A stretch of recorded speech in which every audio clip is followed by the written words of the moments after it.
Hey everyone, Mr. Happy here, and in this video, I'm going to be breaking down Final Fantasy XIV's latest experiment, and that of the final verse Quantum-40 difficulty. Yeah, if you haven't been keeping up, it's one of the strangest sounding things that could come out of Final Fantasy XIV, but in essence, they added a hard mode version of the final boss of the latest deep dungeon, Pilgrim's Traverse, and it has a variable difficulty. You can put as minimum as 15 of these offerings in order to give the boss various stats and abilities, and then if you put the max of all 5 types of offerings in, total of 40, you get a super hard version of the encounter, way tighter timings on everything, way more damage, more HP on the boss, so everything is just airtight, and it's a 4-man encounter. So kind of an evolution on Criterion and Criterion Savage in terms of 4-man content, but this variable thing was an incredibly interesting aspect, and they promised it would feel like an ultimate encounter in a lot of ways. And as someone who's beaten Quantum-40, I beat it on like the 3rd day it was out, world 21st as far as I know. It was crazy. It's one of the most fun experiences I've had, and that checks because Criterion were some of the best bosses that I had done in years, and those were also 4-man bosses. I just think they're kind of cooking on 4-man boss stuff. But in this video, I'm not only going to be breaking down the encounter itself, how we struggled, because we did blind prog all the way up to the last mechanic, and then we looked at a strategy a different group did for that last mechanic, just because it had already been 2 days and we did not have the PTO to keep going for blind prog in case there was anything afterwards. And then we're going to talk about the differences between Quantum-15, the minimum difficulty, with just 3 in every offering. You know, you could do it in a different way, but let's just say that you aren't maxing any offerings, the basic way people are doing Quantum-15, and Quantum-40. And honestly, it's not that different. These encounters are incredibly alike, which I actually didn't expect. There are some major differences that do change the way you have to play. But honestly, Quantum-15, having gone back in and done it after 40, fantastic. And I highly recommend it. I think most like average players who do any form of raid content, extreme into Savage, will actually feel very fulfilled with Quantum-15. And if I do more Quantum, that's honestly the difficulty I'm going to look to do and still actually have a good time. Before we get started, the sponsor for this video is Magic Spoon. Yeah, they sponsor my videos a lot, and I'm super grateful for it. I mean, they make a high-protein cereal and snack products that anyone can enjoy for any diet, and that matters a lot to me, especially in the last few years. I get a box every month, and I use it to shake up my daily eating, though admittedly, sometimes I go a little overboard. I actually went through the treat bars so fast this month that the only footage I have of me eating one is on my podcast. Yeah, I just ate the rest of them before recording because I couldn't stop myself. Fortunately, I love a handful of their cereal just as much, so I saved some of my favorite flavor, the maple waffle flavor, to eat some of that for this ad. So if you'd like to try Magic Spoon while also supporting the channel, then click the link below to get some today. Build your own custom box of products with tons of available flavors. Definitely recommend the maple waffle if you're getting some cereal to match your daily needs. Best of all, use my link and discount code Mr. Happy to get $5 off your box. You can also buy it at your local grocery store or even on Amazon if that's more convenient for you. And if you don't like it, Magic Spoon has a 100% happiness guarantee. Let them know and they'll refund you, no questions asked. So click the link below or scan the QR code on the screen and use code Mr. Happy to get $5 off, or go to magicspoon.com/Mr. Happy to save $5 on your order. It even works in Canada and the UK. Thanks again to Magic Spoon for sponsoring, and on with the video. So first, let's look at the boss. These markers are used for some Quantum-40 specific mechanics. The 1, 2, 3, and 4 are going to be used for X-aligns, as we like to call them, which are a lot stricter in their positioning in Quantum-40 than they are in Quantum-15. The A, B, C, and D marker are going to be used for these cross-style AoEs, something also exclusive to Quantum-40. More so, it's exclusive to putting 8 of the fire offerings in. And as we go through, I don't know the exact changes that come with each offering, but I can definitely figure out some of them, having done the entire fight on both 40 and 15. Now, the bosses, there are 2 of them, are Devoured Eater and Eminent Grief. Eminent Grief is dark-based, Devoured Eater is light-based, and these puddles around the arena give you an element. If you do not have an element, you cannot harm either of them. But if you do have an element, or you lean towards Umbral or Astral, you know, You can only hit the opposite. So with the dark buff, you can only damage the Devoured Eater, and with the light buff, you can only damage Eminent Grief. The bosses also have to remain within 15% of each other's health, or Eminent Grief starts getting a stacking damage buff, and Devoured Eater starts getting a regen. So that can easily throw things. It's not an auto wipe, but it's not good, and it can easily screw with you if you're just not being careful about balancing the DPS, which can be really hard to do, as there are some, color-specific mechanics throughout the fight. As we get into it, our comp, nothing special. Whoops is our Picto in this case. Normally plays Dragoon, but he wanted to play something he thought would be more comfortable for this, so he ended up going with Picto. Sage Paladin, awesome composition for especially 4-man content. Sage, super mobile and has great tools for dealing with the consistent damage output of a boss. And Paladin having an extra Raid Mitten and Hallowed Ground always comes in handy, though I think Warrior is just as warranted here for the extra use of Holmgang, given how tight the tank cooldowns actually ended up being. Bard, in my opinion, was a terrible choice. I shouldn't have played it. If I was going to play Fizz Range, Machinist, which I don't play too much, definitely would have been the preferred option. You can absolutely play melees here. I've seen Samurai tear it up. Viper definitely does well in here as well. And honestly, you could probably make any of them work. I can think of a lot of ways. Dancer, I personally wouldn't prefer. I don't recommend it at all, because both of the bosses are right on top of each other, and Dancer's dances damage based on proximity. There's a chance you hit the wrong one, and you always are dealing 50% fall off damage. That can be incredibly frustrating. I don't know if they changed it, but that's how it's always worked with the Dancer dances, so I'm assuming it happens here too, and I'm just not willing to take that risk. So as we go into the fight, the mechanics are super rapid fire. I'll just fast forward a little bit. Before even pulling, everybody should get a color. Now, big difference between the lower quantum difficulties and Quantum-40 is the amount of time this buff actually lasts. You can see on the party list, I have the light debuff. Everyone else has the dark one they picked up. It only lasts a minute. Now, when you don't have the offerings in the dark and light categories, these can last up to 3 minutes on the Quantum-15 difficulty. Again, when I say Quantum-15, assume that you're not maxing any offerings, that you're doing an even split of 3. Because if you did like a 8-3, 2-1-1 split, then you would get a bonus mechanic, because the bonus mechanics occur anytime you max an individual offering. So that's an important thing to bear in mind. But if these debuffs wear off at any point, you will suffer an effect. If the light debuff wears off, you get petrified for 10 seconds. If the dark debuff wears off, you get hysteriaed. Also, not automatic wipes. We've had the healer get petrified, and then we've just survived long enough for them to get unpetrified. I actually get hysteriaed in our clear, get rescued back to the middle, and we kill it. So, really nice automatically that there are not as many instant fail conditions here as you would expect for the level of difficulty. There is room for skill expression in recovery, which is one of the most important things that you can learn for when it is possible. There's a lot of encounters where it's not possible, but when it is an invaluable skill. And the fact that this allows that is something that I definitely prefer in my encounter design more often than not. Sometimes having fail conditions is fine, and this does have some fail conditions, but for the most part, it's more so punishing you, and you probably won't beat the enrage more than anything if you actually meet some of the failure conditions. So starting off with the boss, it's going to start with the Exolines. Now the Exolines, if you've done Final Verse regular, like at Floor 99 and Pilgrim's Traverse, or if you've done Quantum-15, they work in a particular way. That's what Scourging Blaze is right here. I think it actually has a different name when it's in the lower quantum difficulties as well.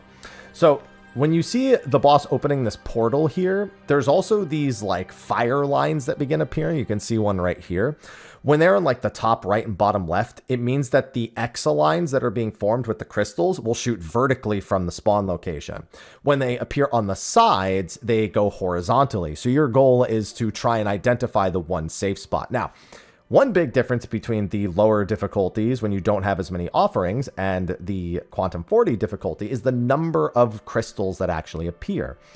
In the normal circumstances, basically one corner of the room becomes safe. So for example, after summoning both horizontal and vertical lines, which the boss will always do one of each, the entire northeast, like right up against the wall, can be safe, because you'll get a line of horizontal leaving the entire front of the boss arena safe, and then you get one eliminating like the east or west side. So like from 2 all the way east towards that like frontal section would all be safe. In this difficulty, more of them appear, and instead of it being the entire corner, it's really just a small space where our 1, 2, 3, and 4 markers are. So that's a very distinct difference. The good news is that area is also safe in the lower quantum difficulty. So if you're someone who's doing Quantum 15 and you plan on doing Quantum 40, getting used to the safe spots where our 1, 2, 3, and 4 are actually is beneficial because it works in both difficulties. So you can actually ease into it in the lower difficulty. Again, actually a successful thing about this variable difficulty thing that I don't think will get a lot of credit because I don't think you'll see that many people gradually ease their way up from 15 into 20 into 25, etc. I think most people will do either 15 or 40. Maybe that'll change. I'd love to be wrong, but that's what I think will happen. Now, the next mechanic that happens is Bound by Sin. The boss will pull everyone into the middle of the room, and then we'll do Exaflare style markers to designate whether or not the boss will be doing a donut from the center of the room or point blank. Basically, you want to end the phase behind the arrows. It's the easiest way to remember it. So you'll see the arrows appear here in a second. So you can see they're all facing inward. That means we need to get out because the explosion is going to happen in the middle of the room. These are actually exactly like the normal mode version that don't have the markers. If you've done Final Verse in Floor 99 or Stone 99, it's always a point blank AoE there. This functions as that point blank AoE. Now, on top of that, there is going to be a dark and light debuff. This is something you've seen in Sophia Extreme. It's used in a bunch of places. The first place I really remember it is Sophia Extreme, where basically you need to have one person with a dark ring around them and one person with a light ring around them stand still until light and dark neutralize each other. It also happens in E2 is another location, so it's used in a few spots. Because of that, we actually split the room in 2 separate directions. We need to exit this ring in our pairs, and east and west are both available here. So you can see they started spawning. If I go back a little bit, you can see they started by spawning kind of east and west, and then they loop around and do a half circle. So we need to exit east and west as well, just not where that first circle is. So we would basically have the ranged pair, me and a healer, go one direction, and the tank and melee go the other. This is also important because you might have noticed there's 4 towers around the room as well. Those towers require one person to stand in them, and any person standing in them also has to have the light debuff, which is why we all made sure to grab light before we were bound by sin. So we react to the circles here, move out east and west, sprint, highly advised, very easy to get hit here. And if you get hit by these crystals as they're spawning, you'll be knocked out of the room and just killed. So it can be an insta game over for one player right here. And then we stand on top of each other with the dark and light. That AoE explodes, and you must specifically wait until you see the text light and darkness neutralize each other. That is your okay to start moving. And from this point on, we just have an assignment, like from exiting the center of the room, you know, DPS go left and support go right. So our orientation doesn't really matter. We're just exiting and then going left, exiting, going right. I flipped my camera around, so that's confusing for me. Obviously, you're going to see me go to the right, but from where I exited, I'm technically going left. It's just the way that I end up thinking about it. So all 4 of us standing here. And here's another difference between the lower quantum difficulties and the higher ones. If you do not have 8 offerings in the dark buff, I forget exactly which offering it is, but whatever buffs the boss's dark damage, this AoE will just hit, and it'll just check to make sure you have everyone in the tower. If everyone's in the tower, whatever, raid-wide explosion, not a big deal. If for every person missing in a tower, you actually get a damage dealt stack, like debuff, so you'll deal less damage to the boss, which is not good on Quantum 40, but not a wipe on Quantum 15. You can absolutely beat the DPS check if somebody fails a tower, so don't give up on Quantum 15. Maybe even with clean enough play, you could do it here too, but I would probably not wager more than 1 stack. I don't really remember how much each of the stacks actually does, but I don't think it was a lot, surprisingly. However, with 8 offerings in the dark damage buff, this AoE will also give a raid-wide bleed. Now with bleeds, it's very important to actually mitigate the initial hit because the hit is also the application of the bleed. So anything that reduces damage taken on application of the hit will also reduce the damage that the dot deals.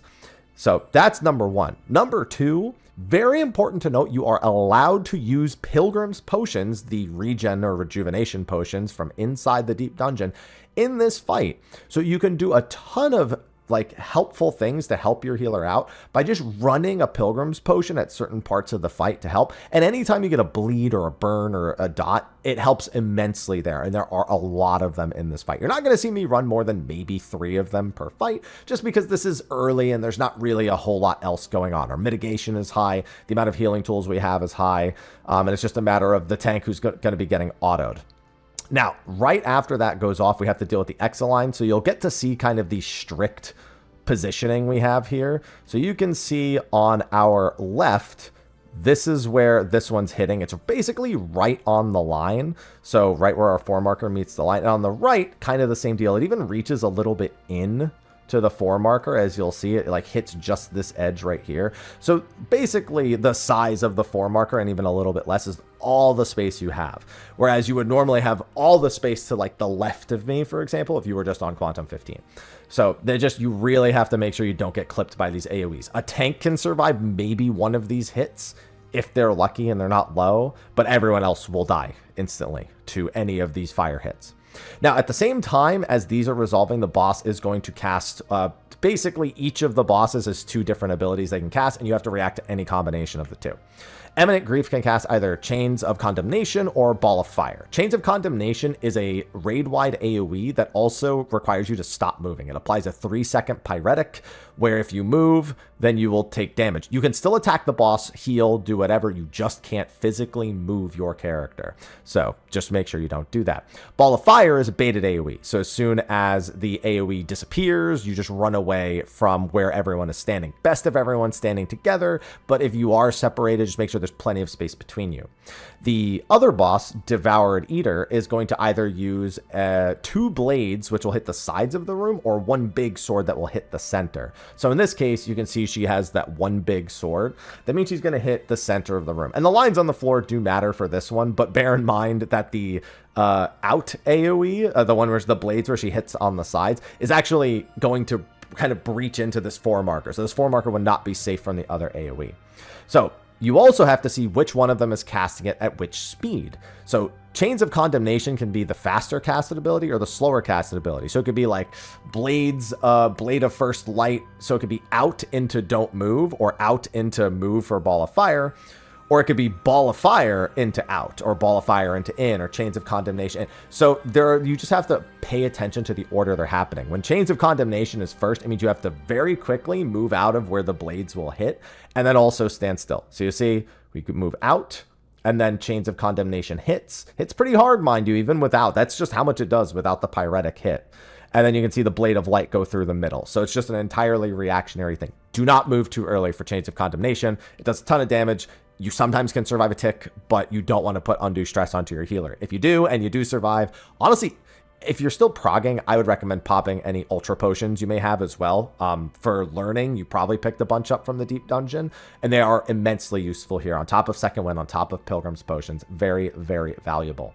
Now, here's where it's important to note. Debuffs are getting down to 21 seconds at the lowest on our party list right now. You need to wager in your head when is the right time to refresh. Right now is a great time. There's about 5 seconds before the next mechanic. Doesn't matter which color you are, but remember that any time that you take a color, you need to make sure you're hitting the correct boss. You also can't do any multi-dot shenanigans. Like, for example, if I'm on light and I dot Eminent Grief and then I go dark and I dot the other one, I can't double dot that way. I'll stop. The dots that are on Eminent Grief will stop dealing damage. So you have to be very careful. And I screw it up in our clear VOD. Plenty of people just screw up the targeting, especially in the last like 30%, because it just gets really, really crazy. But right after that, we have another mechanic, which has a major difference between the lower quantums and the higher quantums. We have these chains that we get. Now, these chains are in a ton of content. You probably recognize these. You know, support gets tethered to a DPS. You guys run apart and break the chain, or it's going to start killing you. Super normal. In Quantum-15, or let me rephrase, when you don't have 8 offerings and fire damage, you just have to break the chains. When you do have 8 offerings and fire damage, then there will be an additional cross AoE that comes out a few seconds after the Searing chains go out. So that's what our A, B, C, and D marker are for. So you'll see I get bound in place right now, and all of us get this massive fire AoE. I was a little staggered there. Sometimes that happens. So you need to make sure that, you know, none of your party members get double overlapped by these. This does damage to each of the individual players and gives them a fire dot. So again, mitigation, super key. Those Pilgrim Potions are super useful. Highly, highly recommend running those whenever you get hit by this, as the constant bleeds and burns are bad.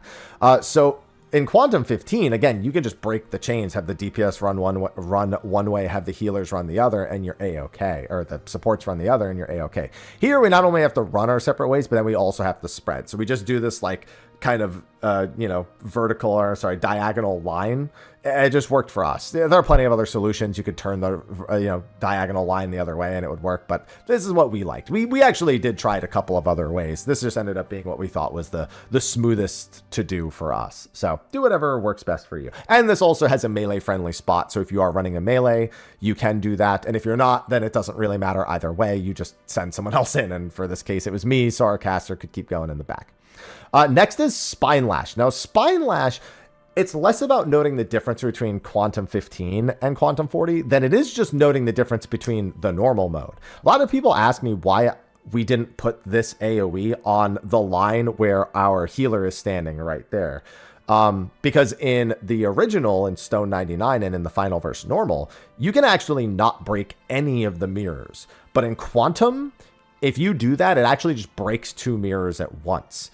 And you can't have that. There are 3 Spine Lashes throughout the fight and 3 mirrors. If you hit a mirror a second time, a Void Knight comes out the second time, gives the boss a magic damage buff, and then tries to kill the party. Technically, that mob is not that much healthier than the normal ad. And if you were to burst it down, it actually isn't a fail condition. The magic damage buff actually has to be casted and finished. So in a weird case where you make that mistake, it's actually fixable. Again, it's just that you really don't want to have to, because you're going to have to you're kind of have to prepare for killing it that fast, because it's not like it's going to fall over in 1 second without, like, your biggest bursters having something prepared for it. But that's why we do this. We break the right mirror first, the left mirror second, and the middle mirror third, and you'll see why with the respective mechanics. But this Spine Lash hits monstrously hard.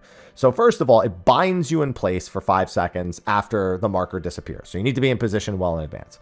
Number 2, you're burning the whole time, which, sucks for this one in particular. And number 3, it hits the person closest to it insanely hard. Like, it hits the tank for like 650,000 unmitigated, and they have 270,000 health. So you need either an invuln or a ton of mitigation as the tank to survive these, whether it be feints, reprisals, literally everything that you can possibly imagine, which makes pooling your cooldowns throughout the rest of the fight insanely hard to do. We actually have to resort to a tank LB later just to help with the final Spine Lash because of the sheer volume of damage. Not to mention the boss hits pretty hard with just the auto attacks too. So you'll see here, we're going to get blasted by this, and then this will break the mirror in the back right. So we need to deal with that ad pretty quick. The ad itself isn't too threatening. It just forces you to take some attention away from the boss and deal with the threat. And if you don't deal with it fast enough, it does start dropping AoEs on the ground. You just have to dodge them, but while you're doing everything else, you don't want to have to do that. So we just focus it down. And that's where we get our next mechanic, Shackles of Greater Sanctity. Now, on the lower quantum difficulties, I don't know which offering this one particularly is tied to. I'd assume it's either just the straight damage or straight health one. But basically what this debuff does is it puts roll markers above the healer and the DPS. And when they perform an action relative to their role, it pulses an AoE. So if you're standing too close to another player while performing actions relative to your role, you'll blow them up. Give them a damage reduction as well, so they'll deal less damage. The healer one is enormous. It's like more than half the size of the arena, whereas the DPS ones are really small, so they can just spread out. We put the healer in the back of the room, we put the DPS in the front of the room, and then the tank in the dead front center is not really, they kind of have no choice but to be there, but there's actually another layer to it.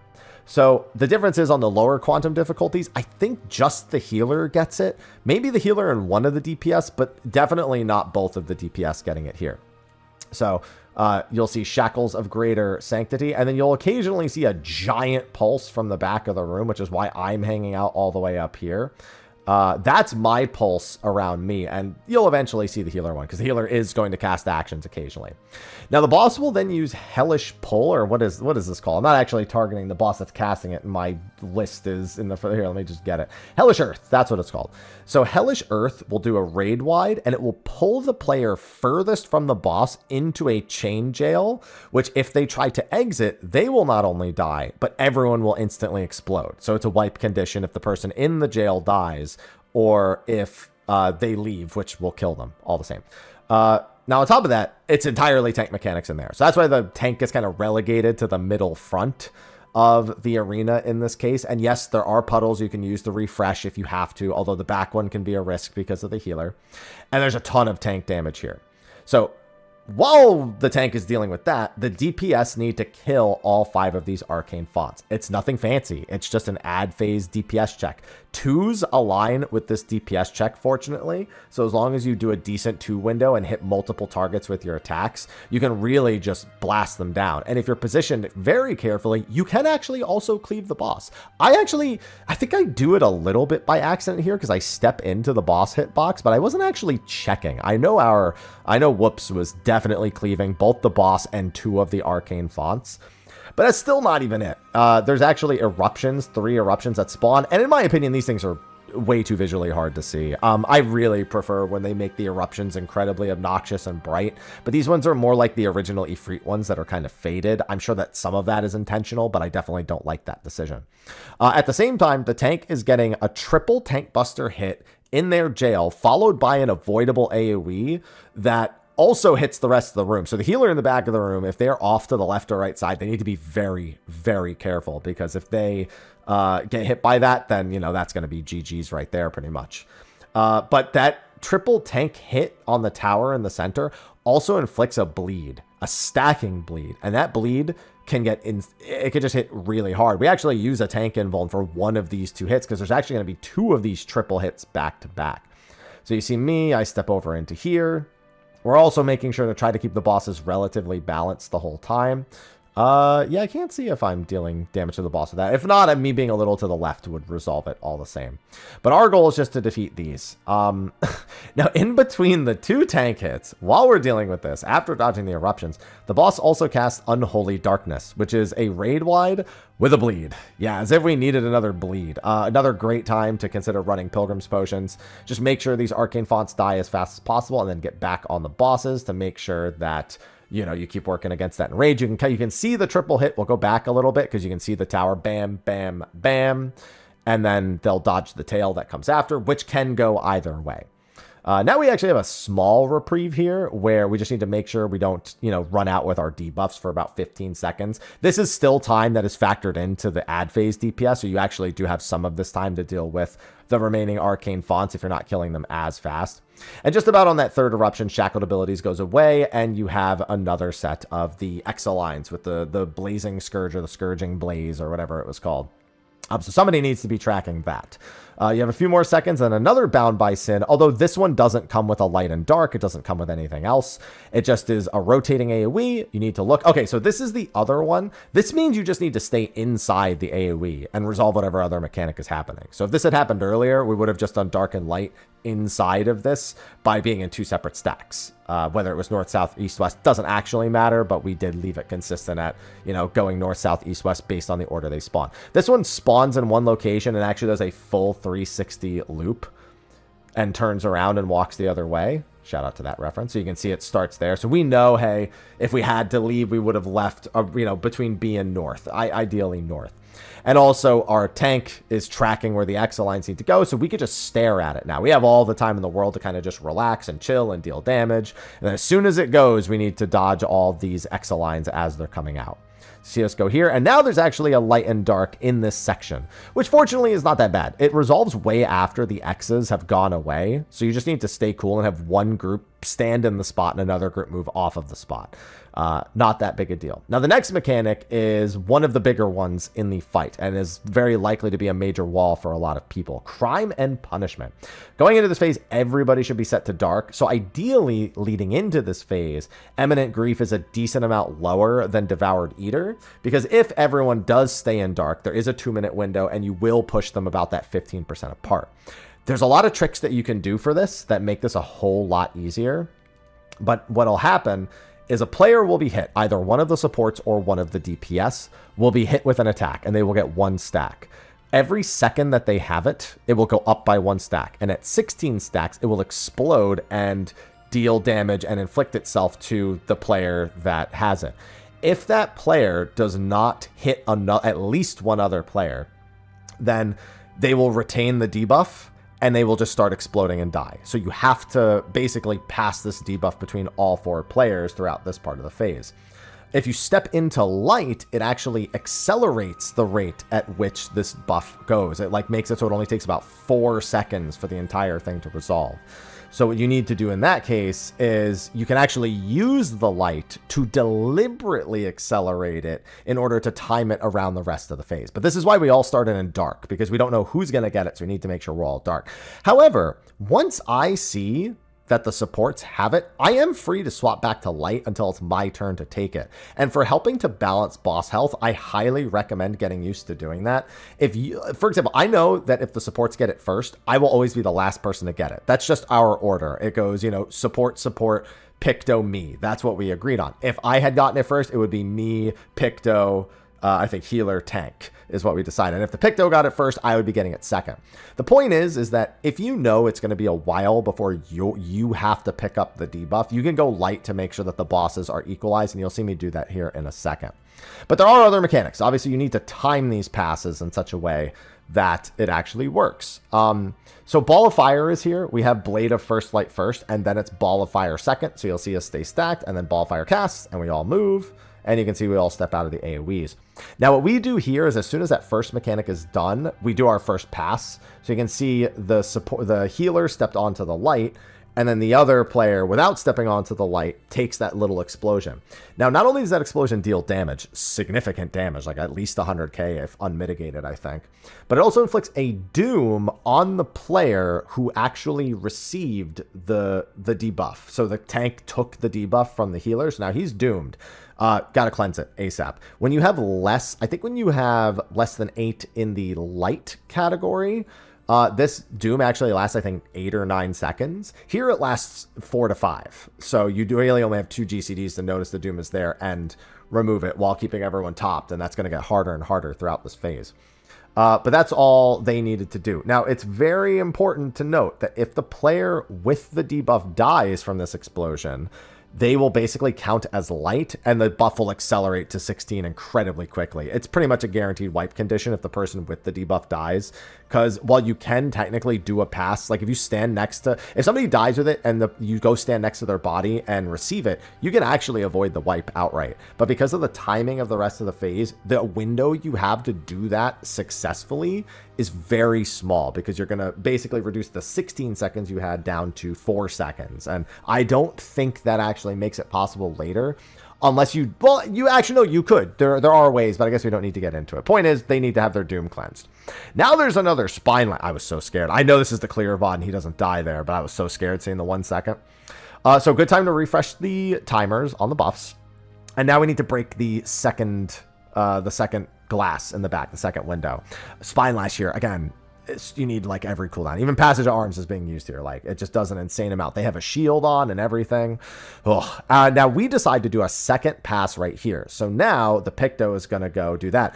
1 Bard advantage. I could actually take a little bit of pressure off the healer here and just give Wanderer's Pain to the person getting the debuff here. So I had given that to the Picto, so there was no Asuna that was going to be needed here at all. I think in theory it's best if I do the first and the third, because I can actually do 2, but that's just what I was asked for. I was only asked for that second one.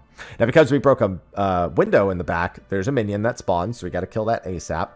And yeah, there's nothing fancy about that. Just make sure it dies really, really fast. If you can cleave the bosses here, it is great. Anytime you can do that, you want to. And then there's a Bounds of Sin. So we get pulled in right here. And this is another we need to run out. But on top of that, we have chains over our heads. Whereas the first time we ran out as support and DPS, now we have to run out supports one way, DPS another way. It's very easy to get used to the way you do it at the beginning of the fight and forget that you cannot do it the same way here.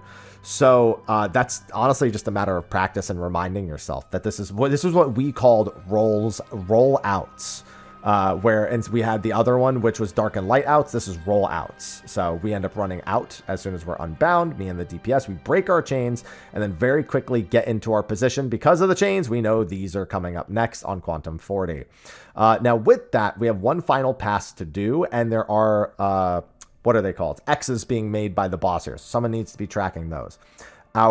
We actually do a slow pass for this last one where we just stay on dark until it hits 16. So you can see Picto hits 16, it explodes, I get the debuff, and then I get cleansed. While these exocrystals are going out, there's a dark and light. We just meet on the B and C marker, respectively, and make sure that we resolve those. Now, there's one more mechanic here, and it is Drain Ether. Now, Drain Ether comes from both the bosses, one fast, one slow. Everybody needs to be the opposite color of the boss doing it. So Eminent Grief is doing it first, so everybody needs to be on light. That is true for everyone except the person with the stacking buff. Because the stacking buff counts as a light debuff, Eminent Grief will absorb it off of you and remove it as a mechanic. So your goal is to hold on to that debuff until this moment, and that player just needs to make sure they are on dark. They don't need to swap around like everyone else. Everyone else has to swap to light here because Eminent Grief is going first. So you'll see Drain Ether go off, and it will do nothing. Very relieving on the healing here. And then everyone will swap to dark, and the other one will go off, and then everyone will be safe. Then we can resolve the X Alliance, and there's also an Unholy Darkness here, which is a Raid Wide into Bleed. It's the same Raid Wide into Bleed that happened during the other mechanic. Worth noting, Unholy Darkness does inflict a bleed even on Quantum-15. It is the only dot that is unaffected by how many offerings are actually placed, or at the very least, if at least one offering is placed in dark. I don't know what happens if you put 0 into dark. I don't know if it still ends up working out that way. Now, the next mechanic is the final new mechanic, and then it's just rapid fire, like mitigation, healing, boss it, boss it, boss it, just super high pressure scenario. And this is called, let me get the name, Fevered Flame. Now, this again is in Quantum-15, and when you have less than 8 of the fire offerings, 4 of these ads will appear. You can see them right here, the Flameborns. Only 4 of these will appear when you are on less than 8 fire offerings. But on Quantum-40, there will be 5 of them. Each of these will chase the first player that hits them or end up running towards a dark puddle, I believe, if left completely unattended. They might just run towards a random, like, untethered player. We never really left them untethered for too long. If they run over a dark puddle, they get bigger and they deal more damage. The AoE around them, that little ring, if you step inside of it, will do a ton of damage and give you a stacking vuln. It's almost impossible to survive it. But if they step over a dark puddle, that actually also gets bigger, and that can continually stack if they continually run over dark puddles. These Flameborns can also merge, and if they merge, it's the same as if they walk over the dark puddle a single time. Now, that is not a fail condition, so much so that we actually opted for a strategy that we had seen one of our friends using. He had actually linked it to us in a Discord that we share, because they had already finished the fight by the time we were, trying to blind prog this after several hours of failing to blind prog this. We ended up just doing what they did instead. And we actually feed the middle one immediately with the healer so they can just free reign heals, because every time one of these walks over a light puddle, it will do a raid wide. So if they're stacked, the raid wide ends up doing more as well. Not a whole lot more, but it does do more. So they'll pop theirs immediately so they can spam heal. I'll pick up 2 as the Fizz range, because of course we gotta have, listen, I got my turn 7, all my turn 7 shenanigans have come around and finally paid off after over a decade since doing that fight. And then we have the tank and the caster each pull 1 and merge them together by standing like kind of across from each other. So you'll only see my perspective of this, but I basically grab both of them and then target the boss. And then there's a 2-minute window here. This is the hardest 2-minute window of the fight. So there's the first raid wide. I'm trying to do my 2-minute. My battle voice, I just don't press it because I'm stupid. And you're going to see me loop these in such a way that actually merges them together. And then I can kind of big one over. Now on the other side, they had merged one and then fed it immediately as well. The reason why we're staggering these this way is for 2 reasons. One, when you do blow one up, not only does it do a raid wide, but it gives you a 5-second fire resistance down. So if you blow another one up too quickly, it'll explode the raid. On top of that, 35 seconds after the ads appear, the boss will do either a chain or ball of fire with one of the 2 blades. If he does chains there and you still have fire resistance down, it's a wipe. So there's a 50-50 chance that if you were to just run out the timer here, that you are going to die.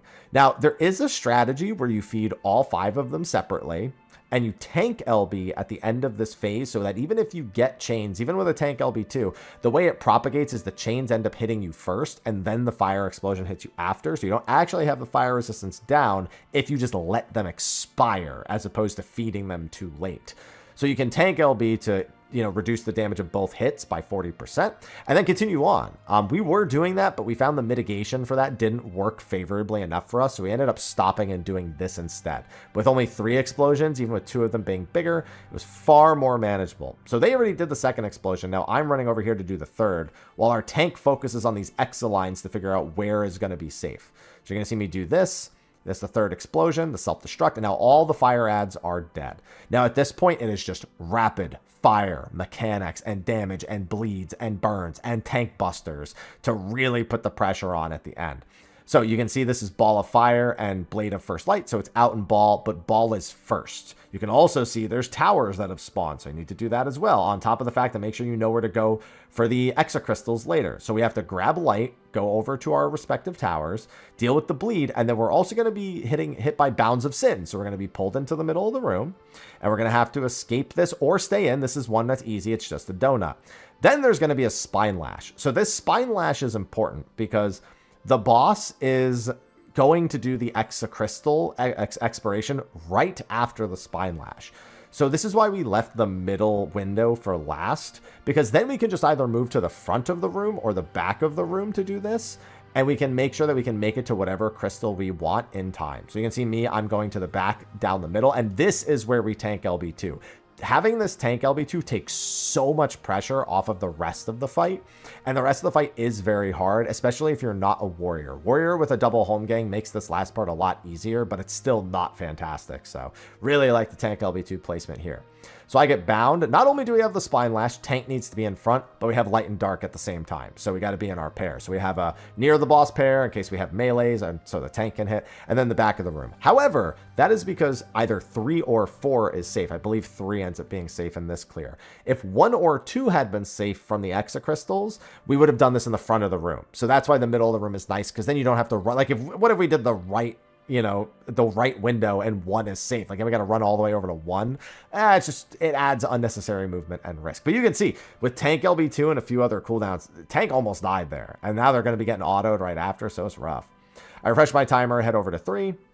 And then we also have to remember to kill this ad. Killing this ad really quick is super important, but fortunately, especially if you're, melee, you just got to blow them up real quick. Because right after that ad comes out is chain. So we got to make sure to get into the middle of the room, break our chains the way we did earlier, make sure that we have enough mitigation to survive the burn. This is a part where if you're not running Pilgrim's Pots here, you are just straight up griefing, like this exact point, because right after that is a triple tank buster hit from the tower. And not only did that boss just hit the tank for a bunch of damage, give them a burn, auto attack them a couple times, now they're going to hit them 3 times with tank busters, give them a stacking bleed. Your healer is just losing their mind at this point, because they also have to keep everyone else alive, and that bleed tick does not mess around. But with the tank LB2, we basically save a ton of cooldowns for this, and this basically does no damage. So this takes a lot of pressure off the tank and the healer to make sure that they can focus on the remaining mechanics.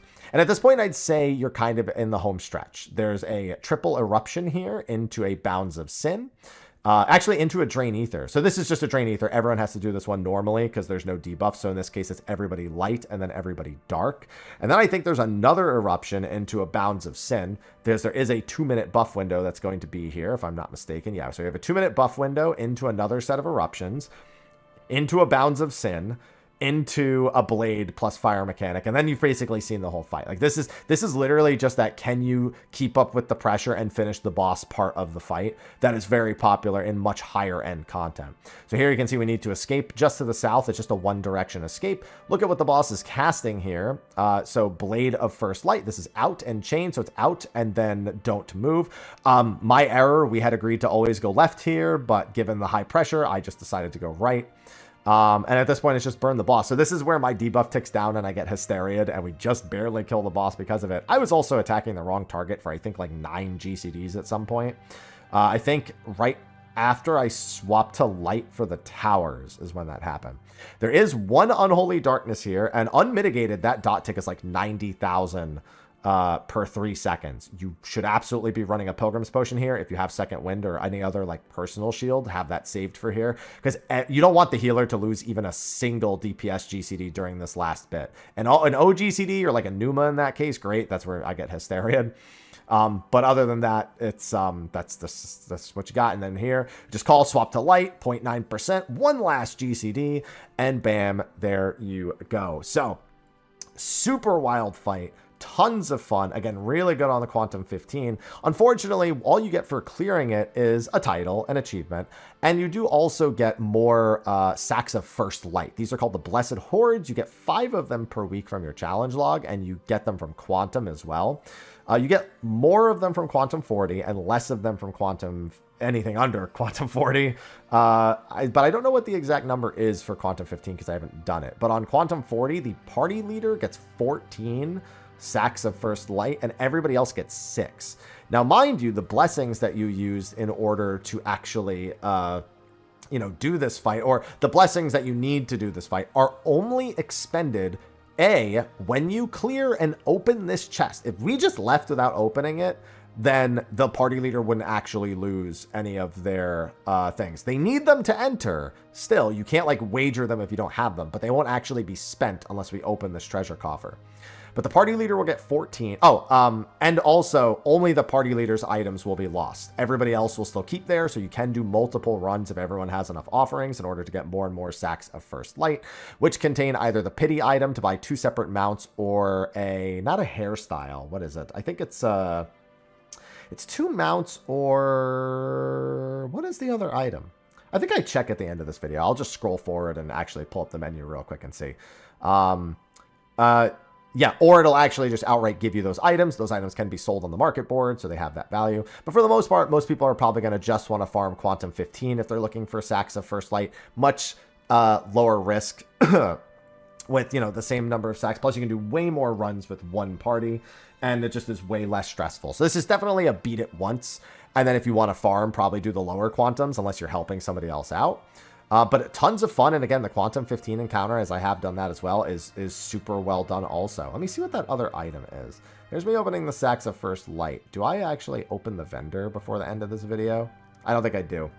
I forget what it is, but there's one other item that's like, I think 30 of the sacks of First Light or something like that. All the same, that is my fight breakdown for the final verse, Quantum-40. Highly recommend those of you out there who are more like middle core raiders, who aren't like super crazy hard ultimate, at least give Quantum-15 a try. There are plenty of Discords that are running it. There are PFs that are running it. There are raid plans, and I promise you it is way easier than everything else you just saw. The amount of damage going out is way lower. The amount of boss health is way lower, but it is still the same DNA of that fight, which is great that they managed to accomplish that. I just wish that the sacks of First Light were more exciting, because as much as I love making Gil, I don't really need to all that much. So no side grades really, other than the weapons that you actually get from Pilgrim's Traverse, which are unrelated to this. Although I didn't mention that your normal gear does not matter in here. Your ether pool from Pilgrim's Traverse is what is used for this fight. So you definitely want to get to 99.99 before coming in here in order to make it as easy as possible, both on Quantum-15 and anything up to and through Quantum-40. But with that, that is going to be a wrap for this video. Be sure to like and subscribe, and stay tuned. We'll be having some more stuff for patch 7.35 coming out on the channel this week, so be sure to enjoy. Thanks to Magic Tune for sponsoring, by the way. I know I snuck one in there in order to, it's like I got obligations and whatnot. And also be on the lookout. I am working on the next Iron Man video, and I have the next Platinum video being worked on as well. So I will see all of you in those videos, and until then, I bid you adieu. Bye-bye.